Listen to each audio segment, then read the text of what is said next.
Hi class, how you guys doing? All right.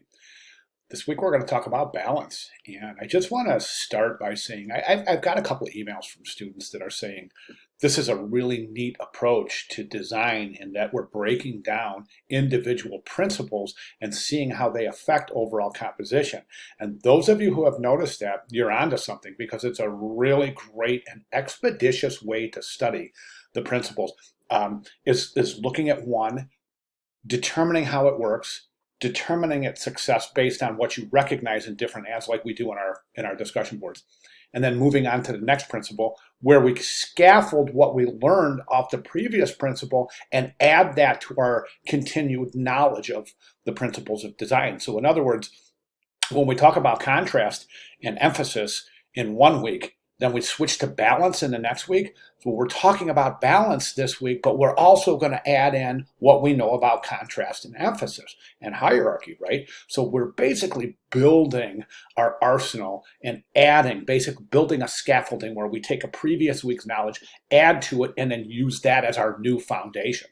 So again, I think it's just a really amazing way to learn the principles. It really locks into memory when we study like this. I think a lot of times when you study principles as just one big group of principles instead of breaking them down individually like this, it becomes a little bit daunting, and I think it becomes a little confusing. So I think this is just a really fantastic format for studying principles. So that said, we'll just continue on the same vein. And this week, let's look at balance. So what exactly is balance, guys? Balance is the distribution of elements within a page. Balance is as simple as looking, and determining balance is as simple as looking at one side of the composition versus the other side and which one has more visual weight. That side, if it's not evenly balanced, one side will look like it's tipping over, just like, okay, so let's say you have a fifth grader on a teeter-totter, and then on one side, a big fifth grader, and then on the other side, you have a little kindergartner, right? You have a fulcrum in the middle. If they're both sitting on the edge, the big fifth grader is going to weigh more. He's going to be bigger than the little kindergartner. Therefore, the teeter-totter is going to tip this way, and that's exactly how we can look at balance in graphic design. Simply by, let me show you something. I'm going to jump over to the announcement and show you this example right here. This little teeter-totter right here, this is exactly how balance works. I mean, you place a fulcrum in the middle of the composition and you decide which, is it balanced? This one is beautifully balanced, right? Everything that's on the left is on the right. If there's no additional weight on one side, that's on the other. The same thing with this. See how this weight is pushed over the side?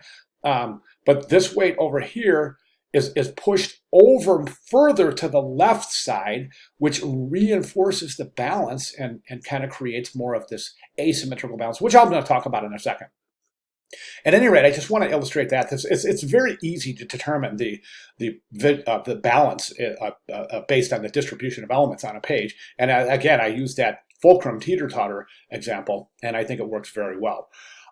Visual weight. So what is visual weight? Visual weight is the basic heaviness of any individual element, okay? So a small black circle on a page is going to hold less visual weight than a large red circle on the same page, right? That makes sense, right? So visual weight is very much dependent and based on the size of the element, the shape of the element, the color of the element, and the tone of the element. Now, when we talk about tone, we can really wrap that into parent hues, values, and the tonal distribution associated with the colors of shapes within a balance. So just want to make that specifically clear. Okay, there's two kinds of balance, guys. There's what's called, but actually, there is a third kind of balance. Well, it's called radial balance, and we're not going to really talk about that in this class. That's a little bit out of the scope of this class, but in terms of composition and general principles of design, we're going to learn two different kinds of balance. One is called symmetrical balance, and the other is called asymmetrical balance. Symmetry in balance is typically referred to as formal balance, and asymmetry is typically referred to as informal balance. Let's take a look at some examples of each. Okay, so this is very much indicative of symmetrical balance, okay? So in other words, if we fold the page down the middle and take the right-hand side and fold the left-hand side, we'll see that the elements, now note the elements aren't identical. So there's not a big black square here and three small images here. It's the basic shapes, right? So that's really a very important distinction to make in determining asymmetry versus symmetry. The shapes are basically the same, which means when you fold the left-hand side of the composition over to the right-hand side, the shapes will overlap each other to a very high degree. This is indicative of symmetry or symmetrical composition. Let me give you an example of asymmetry in composition. This is asymmetry in composition. Okay, note that if we go down the middle, right, if we fold the elements over, the right side and the left side are not going to match up. Okay, now we also have top and bottom balance on a page, and basically it's the same thing. We don't have the fulcrum I mentioned to work with, but we still have this kind of center axis where we look at the elements on the top of the page and on the bottom of the page and determine if their visual weight are evenly distributed. Okay, word on symmetry versus asymmetry. So as a graphic designer, a practicing professional graphic designer, I can tell you right now I have not used asymmetry. I'm sorry, I have not used symmetry in a composition in probably 25 years. I think that asymmetry is the way to go. Symmetry creates formal balance. Now, if we go to the textbook, we can see symmetry. Whoops, didn't want to do that. What I wanted to do is this. Balance. Okay, so just want to show you an example of symmetry versus asymmetry. This is symmetry right here, guys, right? So everything is center aligned. Now, the reason I'm not a fan of center alignment is because it does nothing to activate the negative space associated with any composition. See, the negative space is identical on both sides of the elements. Okay, that's very formal, and it's as I said before, I have not used symmetry in balance in a composition in many years, unless I'm doing a formal invitation, something like a wedding invitation. It's really important to try to, we'll talk about balance and type in 1 second. I really want to talk about alignment as well as in its relationship to balance. But so right at this point, we just need to concentrate on the differences between symmetry and asymmetry. So symmetry, basically a formal balance. Asymmetry is informal balance. Okay, let's go to balance itself. So we look at balance and how we can really kind of look at the distribution of weight distribution of a page, and what can we use to help guide us. We use what are called margins. Okay, and margins basically, guys, are the outer area of any given composition. Okay, so we have typically in any composition there's 4 margins: top, left, right, and bottom. Okay, now there are margins within the composition as well. Okay, and so for example, this is right aligned. So this margin is right aligned, left rag. Okay, so it's important to note there are margins associated with the general page, the picture plane, top, bottom, left, and right, and there are margins within a specific composition. Margins, even weighted and progressive margins. It's really important to note that, okay, so here's your margins, right? And if we see book margins, quite often we see the margins aren't exactly the same on every page. And that adds for visual dynamics in a page. It adds a further visual engagement. At this point, I just want to introduce a concept. The concept is this: perfect symmetry in design is not often or very rarely the most interesting thing in design. So quite often we try to think of the rule of thirds, guys. Think about that emphasis based on the rule of thirds is not based on perfect symmetry. So it's important to note that symmetry is not typically the most interesting approach in design. Okay, so we have even margins, then we have weighted margins, which we just saw, and then we have progressive margins, which would create sort of a staggered effect, and that's a specialized use that we're not really going to get in. That's a little bit outside the scope of the objectives for margin. So we're not going to really talk about progressive margins, but progressive margins would create a sort of a stair step. Okay, let's talk about balance. So we have what are called grids, And let me show you what a grid is. Okay, so I've got this right up here. These are grids, basically, guys. Grid is a way that you kind of dissect the page into a matrix. And the matrix helps you in alignment. Okay, typically, alignments, grids can have even number of columns and rows, or an odd number. The best thing for you to do when working with grids is to practice. See if you prefer the even number or odd number of margins. You can always break the grid too. So right now I just want to introduce grids as an instrument, an underlying sort of a grid, sort of a matrix to help alignment and placement in any given composition. So that's grids, and grids can definitely, as you can imagine, grids can definitely help you structure your balance of any given composition. Okay, then we have alignment.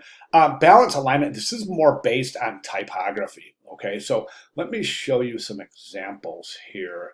Okay, so we have center. We have center alignment, and I've got an example of center alignment here. And again, we talk about center alignment in compositions. And center aligned type, guys, is not something that is a very interesting thing because it does not actively engage negative space. I'm trying to find this center alignment. Sorry, guys. Here it is right here. This shows center alignment. Note the negative space around the type is symmetry. Okay, that's centered alignment, last line centered. Okay, so we have centered alignment. We have justified type. Justified is centered. So centered alignment, the whole composition would be centered. Justified type, the composition is centered, but the last line would be either flush left or flush right. And then we have left aligned composition, which we see right here. And then we have right aligned composition, which we see right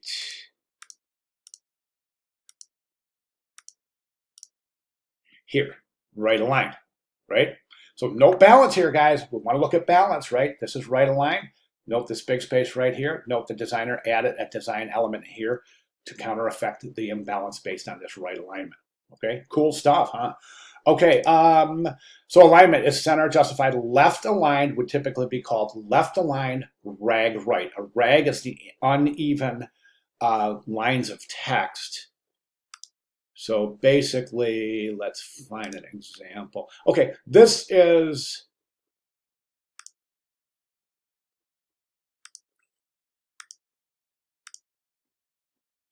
called a rag right here. So this is left aligned rag right, meaning to see how those are uneven? Those are called rags. So left aligned type would have right rags, right aligned type would have left rags. And again, this all points to balance in the composition, which of course all leads to what? You guessed it, hierarchy. Okay, white space. White space is really interesting, guys. I want to show you some examples of white space.